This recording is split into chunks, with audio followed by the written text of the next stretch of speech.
Hello everyone, and welcome to our VGC Draft League Tournament. This is Season 3 of our tournament, but I'm well aware that for several of you, depending on how many of us there are, this will be your first season with us, and also for several of you who are not really caught up to date on the rule changes going into Season 3, you will need a little catch-up video or how-to guide on how this whole season and how Draft League is going to work.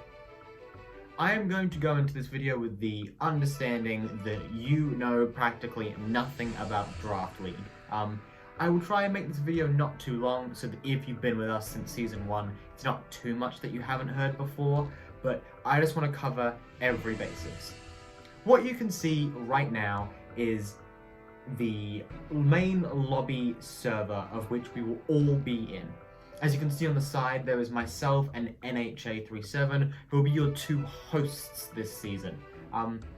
As you can see up here, we have the lobby, Draft 1 and Draft 2, and then we have the voice channel, which is the Draft Live.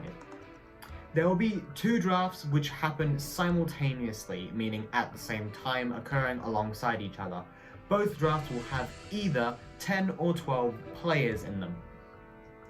In that sense, you will then play round robin, which essentially means you will play either 9 rounds or you will play 11 rounds of straight Series 7 VGC against your opponents.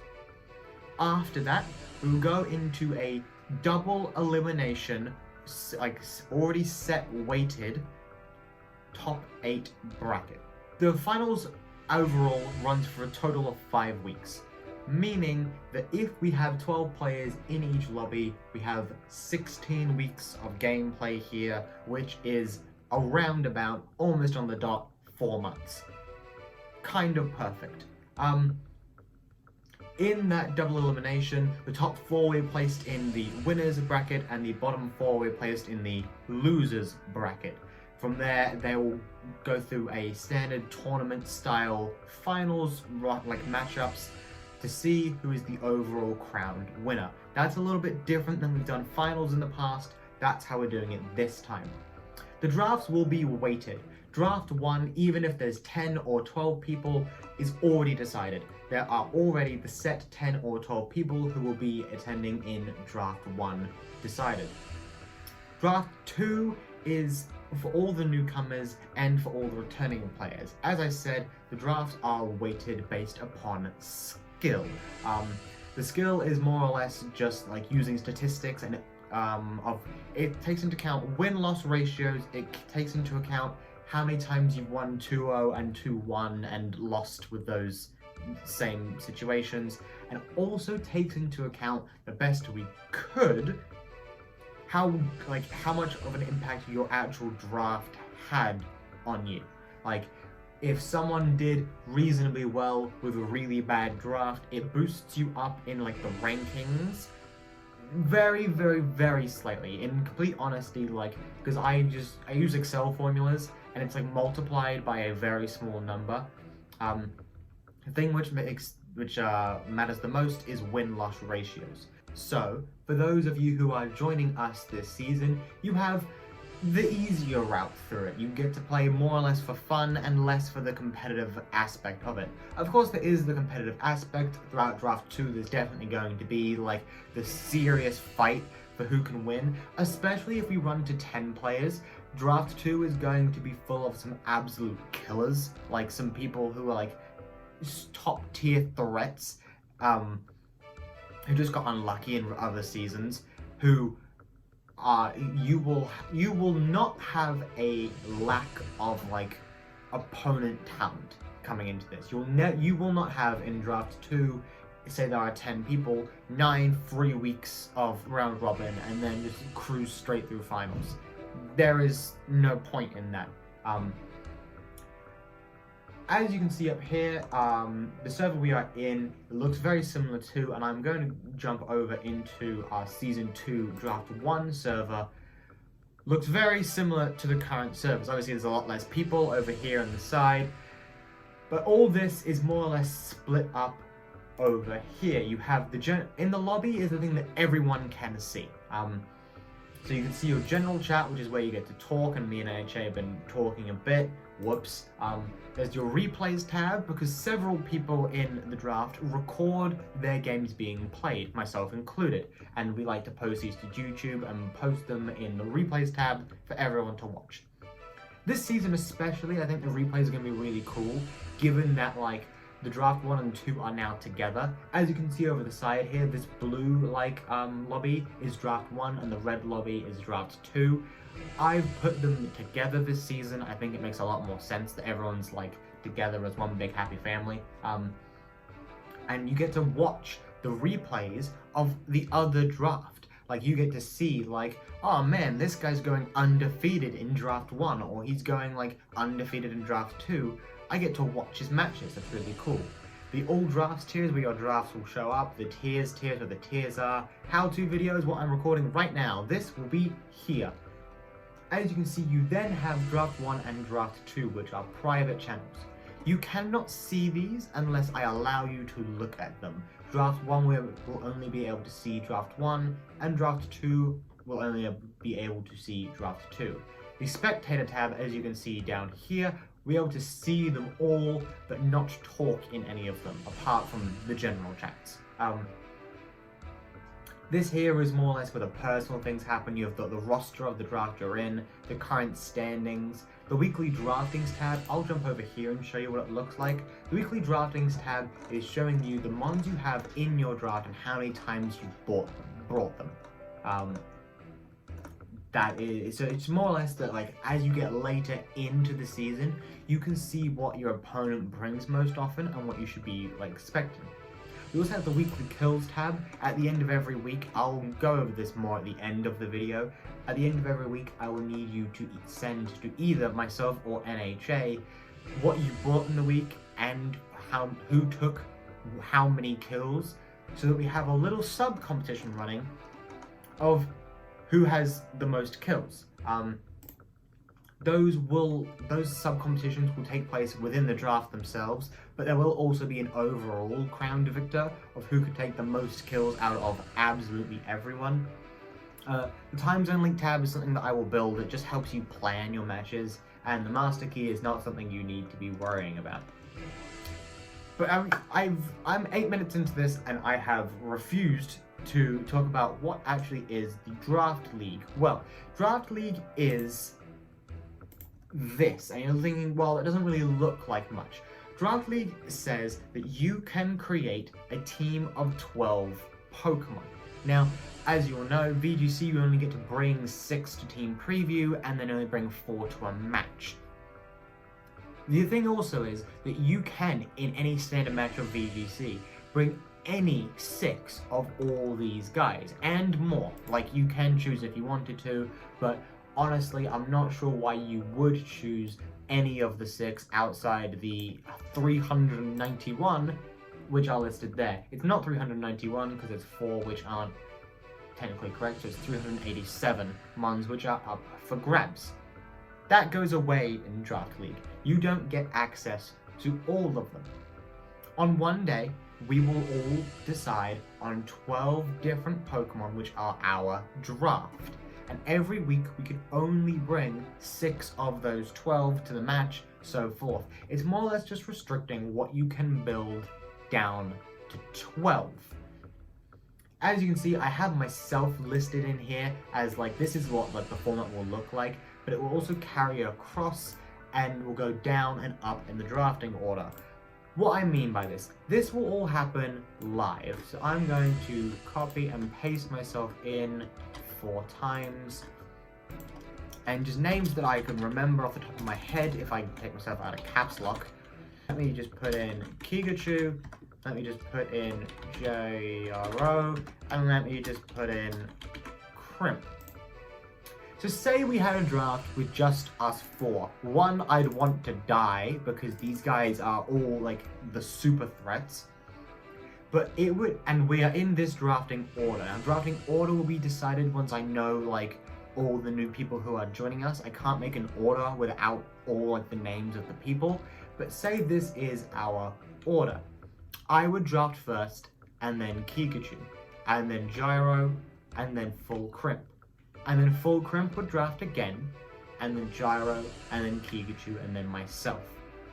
And you go until you have drafted all 12 Pokemon into your little team. How this works also is that it is saying that there is only one of every single Pokemon. So, I'm going to run through a tiny little quick demonstration. I'm just going to click in random places. None of this means anything, don't read into it.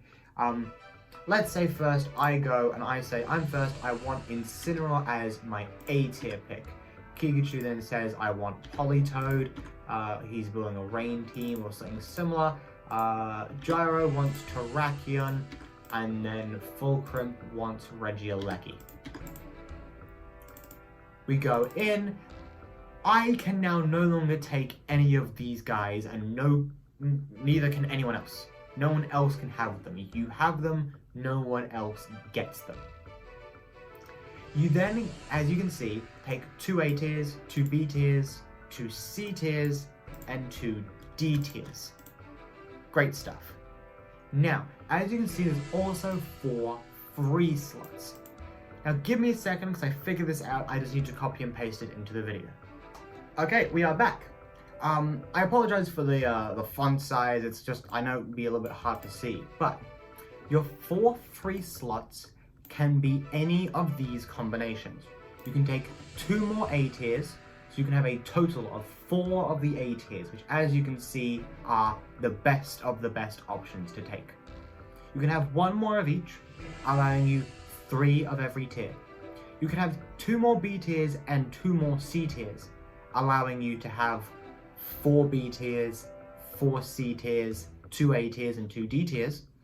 You can have another A tier and 3 more C tiers, and excuse that error that just got fixed, you can have 3 more B tiers and another D tier. You cannot mess around and only take 3 and leave one of your slots blank. It has to look like this. For example, in my open slots, I can take Nihilego, I can take Drampa. So now I have A and I have C. So this is off the board, this is on the board, this is off the board, this is on the board, this is off the board. I now can either only take a B and a D in this slot, or the rest C's. So I could, if I wanted to, take Dreadnought and Cursor. This is a totally legitimate free slot. I could also, I will redo the Drampa pick. I could also take Comfy. Comfy Drampa is a decent combination. And I could also take Glalie. I'll put it there. This is a totally legitimate free slot. As you can see, they're also not in order. We're in order of like A, B, C, D. And that does come down to another thing that is in this. Unlike last season, you don't have to draft these in order. Previous to the first 2 seasons, or previous to this season, in the first 2 seasons, we have run that you have to draft down. Meaning, if you had Incineroar as your first pick, I couldn't then go to what we called our alts, and then take a Lapras and put it there. I would need to take the Lapras and put it here. Now, the rule states that I can go in any order that I want. I just have to fill all 12 slots. Meaning, a very, very legitimate team, let's use Lapras as an example. Say I was taking the AADD. Your first 4 slots can be Incineroar, Lapras. Let's try and build like an actual decent combination. Let's get Clefairy, because that seems kind of stupid to put on that team. And I'll need another sweeper if I want to be good. Let's actually grab Regigigas. These can be your first 4 picks. You can go down and up and down and up, and have these 4 picks. In the meantime, everyone else could only have like an A, a B, a C, and a D, and you can have all 4 of your A's picked out. It is up to you how you want to play it. There's definitely some strategy to it. Okay, I've quite literally randomly picked my 12 Mons. As you can see here, this team has absolutely no synergy whatsoever. Ensign, Lapras, Scizor, Hydreigon, Haxorus, Pincurchin, Dedenne, Cloyster, Clefairy, Regigigas, Crustle, and Exploud. These are the only 12 Mons I can use throughout the entire season, apart from the case of free agency. So every single week, I will have to build a team of 6 using these 12. For an example, if I went up against Pikachu's team, and we're just going to pretend here that there is a super cool rain team there, I might go, alright, cool, so I want to bring Pincurchin because it beats into his rain. I'll bring Lapras and I'll put Water Absorb on it so that he can't like hit my Lapras. I'll bring Dedenne for Nuzzle support, and I'll bring Clefairy and Regigigas and Incineroar. They would be the team of 6 that you could bring that week. The next week, you could choose to bring Ensign, Lapras, Scizor, Hydreigon, Clefairy, Regigigas. The team of 6 that you bring each week can differ every single time. It's also important to note that you can change their moves and their abilities and their EV spreads. That's the whole point of this. We had a little issue in week 1 where someone didn't realize that they didn't have to like set in stone week 1 that their Ensign was always going to have Citrus Berry and always going to be, you know, fake out Parting Shot, Snarl, and Flare Blitz. It could do whatever you want. You could run that Ensign spread one week. The next week you could run a weakness policy Incineroar with Flare Blitz, Close Combat, Darkest, Lariat, and U-Turn. You can do whatever you please each week, and that's the fun of it, changing it up and building little strategies to try and beat your opponent. You're both going to try and be counter-building each other at the same time. I think that is a pretty good understanding of what happens in free agency. Free agency will allow for some switches to be made. If we were in a 10-player server, free agency will happen after week 4. If we were in a 12-player server, free agency will happen after week 5. It means you have 5 weeks with your starting team, and then you have 6 weeks after with your other updated team. In free agency, you can only change these combos again, but it doesn't have to be in your free slots. For example, I don't have to in free agency change all 4 of these. So you might say, 2 of my B tiers are really letting me down. So I'm gonna pick this one. I want to send Scizor back over into the lobby, Hydreigon back into the mix, and then I need to pick 2 C tiers. If I had more, I could pick from down here as well, but I'll send Haxorus back, and I'll send Pincurchin back. I can now redraft. This will happen at one simultaneous time and at the exact same situation that the actual draft will happen in one simultaneous time. And after that, your draft is set in stone. Now I think I've covered everything about how the draft works. Like I have said, you will then face off against all the players one by one. In this week, for example, this was the week 3 roster.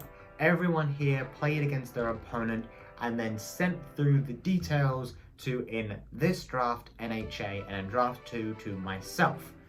So this is the week 3 roster in draft 1. Week 2's week 3 roster was that Liliana had a bye, and then all these guys played all these guys. I feel like I should mention that you have to play a best of 3 against this player. So bringing like single turn best of 1 cheese that your opponent will not expect isn't often the best idea. It's great reliable strategies, or as some people opt to, take 2 super cheese strategies and try and win them back to back. You have to message either NHA or myself what the score was, whether it was 2-1 or 2-0 and who won, what 6 Pokemon you brought, so what 6 did you bring to Team Preview, and who took how many kills. Just a thing on kills. Weather effects and status conditions and field effects. How they work. If there is a Whimsicott who has been brought down to its focus sash by a G-Max Cinderace. Cinderace has smacked it with its fireball, it's gone down to its sash. In the same turn, you switched in Tyranitar. Tyranitar set up the sand, it was a defensive play, you brought it in, it got hit with Dazzling Gleam, it took like 10%, and now you have a weakness policy activated. Whimsicott at the end of that turn will die to sand. Tyranitar gets that kill, not Cinderace. Cinderace did all the damage, but Tyranitar took the kill. In the same premise, if I have Whimsicott out and then I switched in Tyranitar, my Tyranitar would take a kill on my own Whimsicott. It is the same with status effects. If I put a burn on something, which happened more than a few times this scenario, if I put a burn on something and the burn actually takes the final kill, the Pokemon who set the burn gets the kill. This means that yes, you can have Pokemon pick up kills even after they're dead. The other important thing to note is like field effects. Most importantly, the G-Max effects set by the 3 Cantonian starters and Colossal. The residual damage which lays over at the end of the turn. Pokemon which die to that are, again, dead to the Colossal or the Charizard or the Venusaur or the Blastoise, not to whoever else did the most damage to them in that turn. This means that we theorized that there would be a way for, in theory, a Pokemon to take in a single game, and I'm just going to pause real quick and think about this in my head. Yep, I was just correct. In theory, the most in a single game one singular Pokemon could take is 7 kills. It is possible to put 14 kills on a Pokemon in a single game. If the game goes to like 3 games, for example 2-1, I think that then rounds down to then you would run 20. It's possible to put 20 on something, but that scenario is almost impossible. It requires you to have moves like Surf or Mind Blown or Sludge Wave, which hit like all 3 of the targets and take kills that way. Your kills and your draftings are then recorded and will be listed as such. The draftings is, as I said, simply just statistical. It shows your opponents what you're bringing each week, and then the kills is more or less a competition. It does also show your opponent, like, how often they try and like use each certain Pokemon as a sweeper. For example, this is one of my teams from last season. I had Calyrex Shadow and I had Metagross, which are my 2 real sweepers. Meaning, if I led off with Politoed Kingdra, you were thinking that I was going to do some shenanigans with it as opposed to taking actual kills. Important to note, yes, last season we ran Series 8 rules. We are in Series 7 now. There is Dynamax, there are no restrictors, just to be very, very clear on it. Afterwards, we will go to our finals layout, and I'll show you what that looks like now.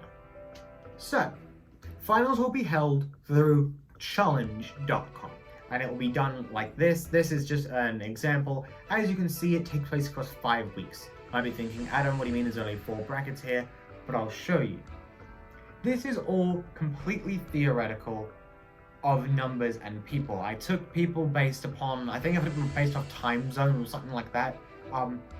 In this scenario, in the regular season, Pikachu came first, Fulcrum came second, NHA came third, Gyro came fourth, Lapis came fifth, Cooper came sixth, Mike came seventh, and I came eighth.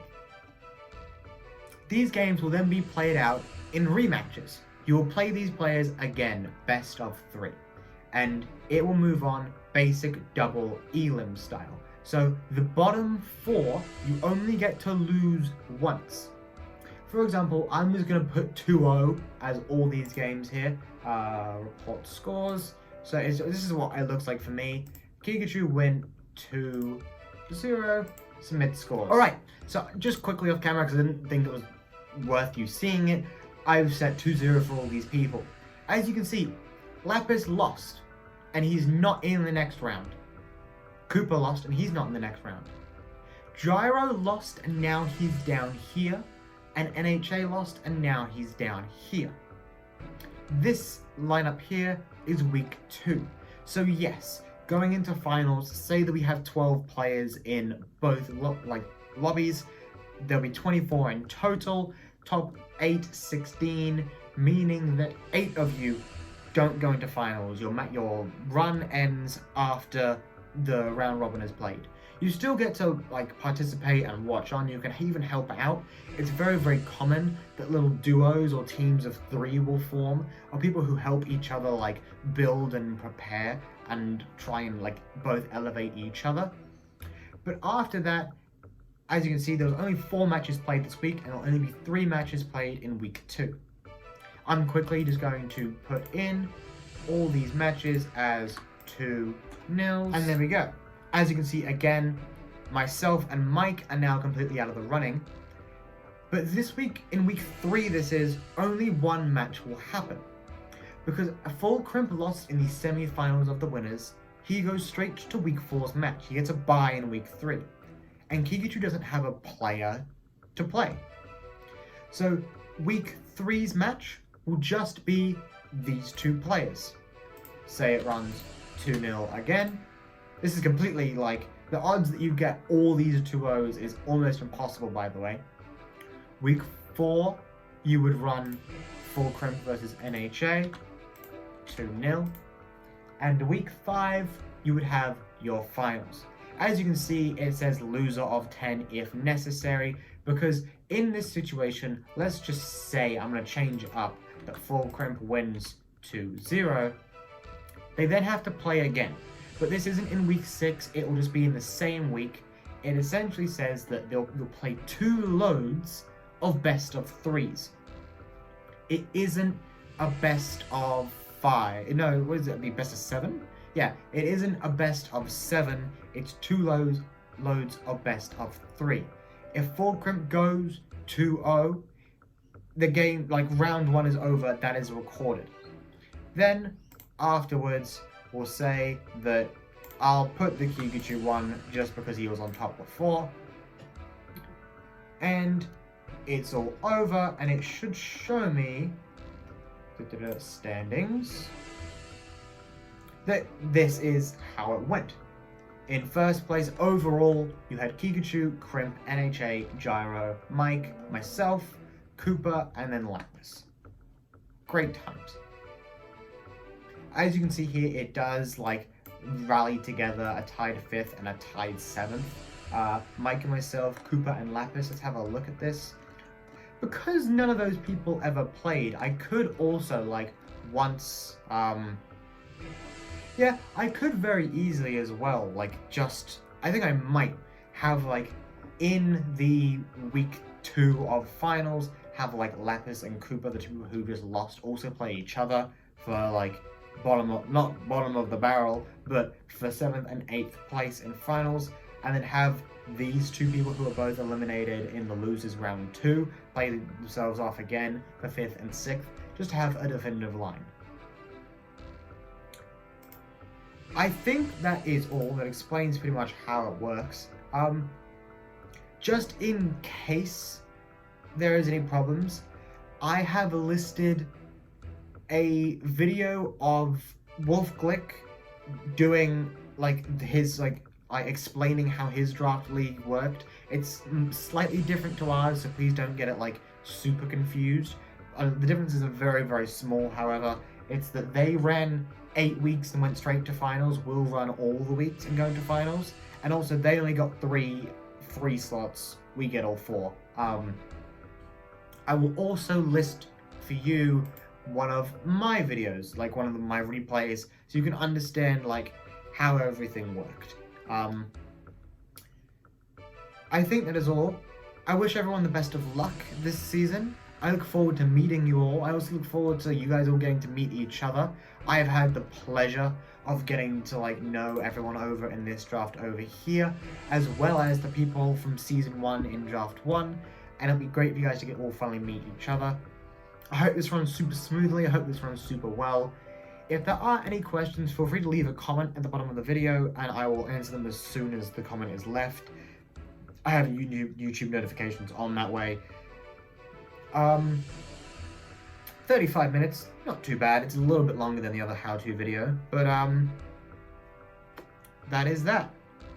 Just in terms of things which I have remembered before signing off, the actual draft date will be decided once we know every single person going in. However, it will most likely be go to September. For me, it's the 5th of September, but I live in Australia, so my time, as you saw, is +10. It's super far ahead of everyone else. And for everyone else, it will be on Saturday in the the afternoon or nighttime of the 4th of September. Just so you know, and like I said, it at most you're looking at 4 months. So then we have all of September, all of October, all of November, all of December. We should realistically be done at some point into the new year. I'll also grant weeks off. For example, weeks for us ticked over on Wednesdays, I think is how it went, but they should have ticked over on Mondays. But for example, this week here, the 20th and 26th of December, nothing's happening because that's Christmas week, and I don't want to have to be like, hey, your matches are due the day after Christmas. I'll spend time with your family, have fun. I just thought to myself of when does the actual draft take place? That is that. For those of you who are around my time zone in Australia, it'll be Sunday morning of the 5th of September, was that we said? The 5th of September. For everyone else, the afternoon, nighttime, midday on the 4th of September. That is all I can think of. I hope I don't miss anything. If I do, it'll be in the description, but I hope I don't miss anything. Thank you very much for getting involved. I hope you'll have heaps and heaps of fun with this. Let me know if you need anything or if there's any help I can get for you. Cheers and peace.